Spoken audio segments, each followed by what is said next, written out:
Hi, what's going on, everybody? Welcome back to Philosophy Insights. Today, Philosophy Insights did some special editing on Jordan Peterson's appearances, and I hope you enjoy the content. This video spotlights a rare interview from a New Zealand radio show. In New Zealand, Peterson's critics have gone as far as claiming he poses a threat to marginalized groups. The Auckland Peace Action group has accused him of emboldening hateful behavior. That as you increase equality of opportunity, which means you open the doors for more and more people, and especially, let's say, with regards to sex, and that's had a big effect because, of course, there's far more women in the workforce than there once was. You increase the degree to which outcomes differ on multiple dimensions. And that's partly, there's a variety of reasons for that, at least a dozen, and they're all important. One of which is that women, especially once they hit their 30s, prefer to work part-time.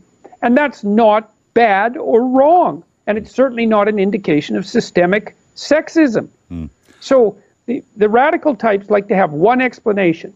Everyone isn't exactly the same with regards to outcome. Therefore, the system is a corrupt patriarchy. It's like you can learn that in 1 minute in a propaganda course in university, and then you have an answer for every problem that ever besets you politically for the rest of your life. And there's no excuse for it. It's appalling scholarship. I want to come back to that point. The other thing, proposed bill we have before our Parliament is the idea of sex self-identification to make it easier for people to alter their birth certificates if they choose to identify as anything other than the sex they were born as. Your views on that sort of legislation? Well, the first thing I would say, it might be useful to really address some important problems. That would be the first thing, because you're dealing with an absolutely tiny minority of people. Not that that's completely without import. But the second thing is it has to be thought through, and it's not. What you end up with is tokenism, and tokenism undermines competence, merit, and trust. Forcing gender or other identity quotas in cabinets or any other organizational structure sends a clear message that identity trumps ability. This doesn't elevate oppressed groups. It patronizes them by implying they can't succeed on their own merit. Well, one of the things that's happened, for example, so really what this is an attempt by a certain ideological movement to put forth the insistence that sex is only a sociological construct, that it's only something learned, and so that it can be changed at whim, which is also a strange thing, because if it's learned, it can't really be changed at whim. And also, if it's learned, it could be unlearned, which is something that the people who are putting this legislation forward aren't really thinking through, because that opens up the opportunity for people who would like to reform people who would like to change their gender back to, say, normative behavior, because if it's learned, it can be unlearned. But more importantly, sex roles are not only learned, they're partly learned. And there's plenty of biological differences between men and women.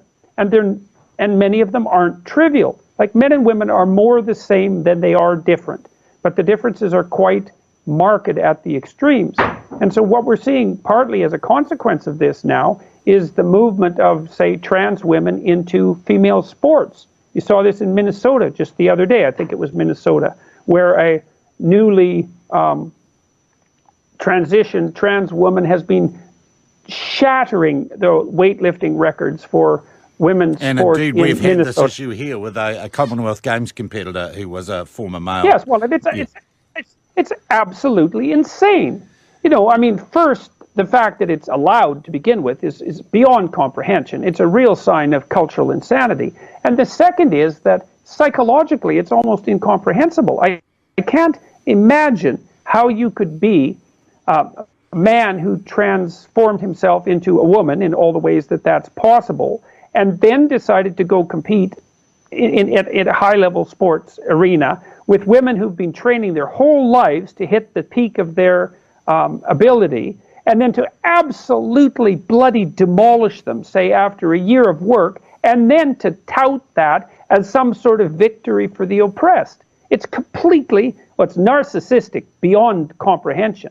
And it's a sign of what happens when you don't carefully think things through. all sorts of unexpected consequences tend to manifest themselves. And you see the same thing happening now with rapid onset gender dysphoria and the treatment of very young people with very powerful hormonal and surgical techniques designed to permanently alter their psychophysiological structure.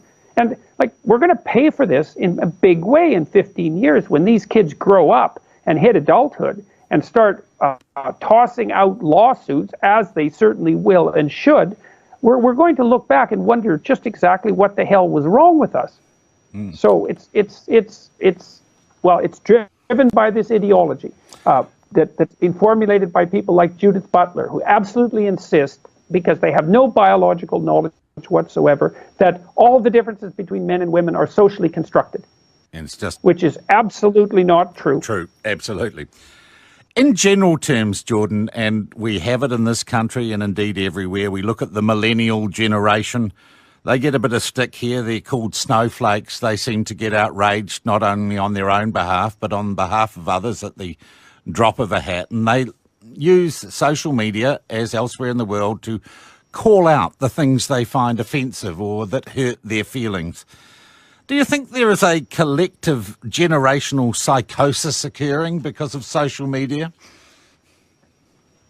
I don't know if the millennial generation is any less sane than the baby boomers. I mean, the baby boomers had plenty of trouble and they caused plenty of grief and misery in the 1960s and experimented, crazily with psychedelic drugs and a wild lifestyle and promiscuous sex and all of those things. And I don't think the millennials are any worse or any better. I do think that there is a small subset of them who are rather dependent and rather narcissistic, and who are being encouraged in both of those by reprehensible adults in positions of authority, primarily in the universities, to make the most of their victimhood feelings and status.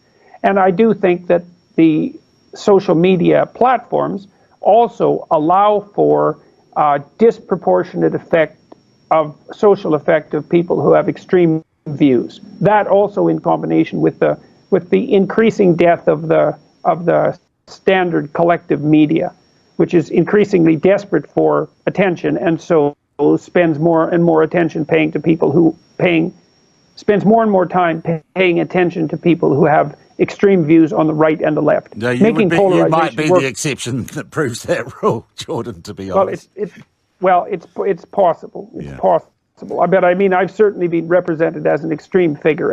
Instead of celebrating the differences between men and women, radical ideologues often weaponize those differences, framing them as systemic injustices that must be eradicated by force. But the data doesn't support these assumptions.